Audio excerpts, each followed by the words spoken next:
जयराम जी की दोस्तों।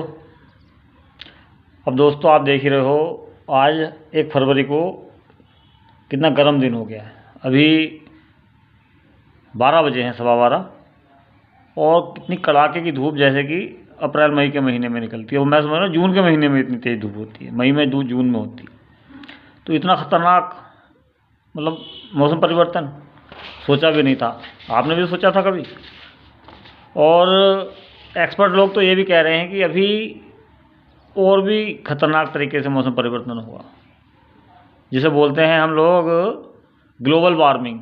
ये ग्लोबल वार्मिंग बहुत ही ख़तरनाक होने जा रही है हमारे लिए, इंसानी जीवन के लिए। सबसे ख़तरनाक अगर कुछ होने जा रहा है तो वो है ग्लोबल वार्मिंग। और ये ग्लोबल वार्मिंग की ही देन है जो फरवरी के 1 तारीख को ही इतनी ज़बरदस्त गर्मी पड़ रही, गर्म मौसम हो गया है। तो दोस्तों, इससे बचने का उपाय ये है कि प्रदूषण कम से कम किया जाए। ये तो आप लोग जानते भी हैं। और जितना आप प्रदूषण से दूर रहेंगे उतना ही ग्लोबल वार्मिंग आपसे दूर रहेगी। पेड़ पौधे लगाए जाएं, पेड़ पौधे लगा के उनको पाला जाए और हरा भरा रखा जाए। तो ये ग्लोबल वार्मिंग से बचने के तरीके हैं।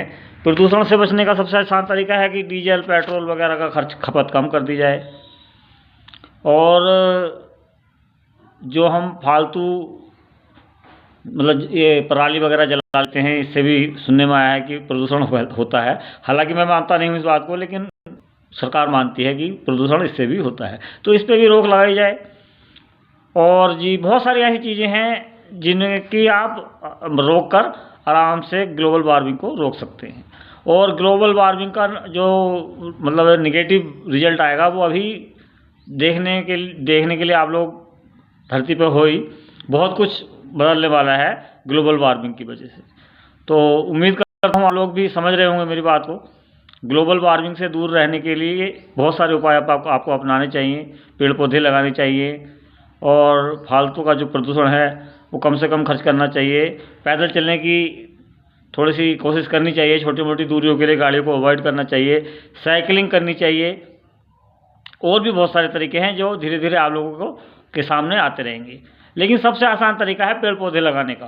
पेड़ पौधे लगाएं और ग्लोबल वार्मिंग से दूर रहें।